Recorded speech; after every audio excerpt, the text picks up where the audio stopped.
Նիկոլայի համար իդեալական վիճակ է, ինքը հիմա ցույց է տալիս, որ ինքը կամ ինքն է, կամ սրանքը այդ բաներն են, էլի, բաց ռուսամետներն են։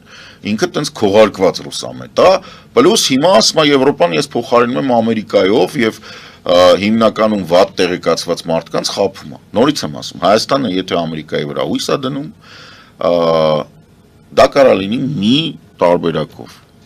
Կամ Ամերիկայի Միացյալ Նահանգները 3 ռեակտորից բացի նաև, չգիտեմ, մի 300 հատ միջուկային գլխիկ են մեզ տալի, հրթիռ են տալի, ասում են։ Հետախուզական դրոններ են տվել։ Չէ, հետախուզական դրոնները, այդ հետախուզական դրոնների պատմությունը вообще ուրիշ է։ Իրա գինը շուկայական գին է, ընդ որում առաջի սերնդի $25 միլիոն։ Ես չգիտեմ 11 միլիոնով ինչ են տվել։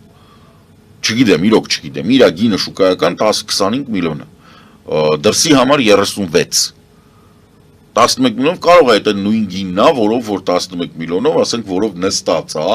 բանի, ամորտիզացված վիճակով նստած է, ասենք, չգիտեմ, US Navy-ի բալանսի վրա։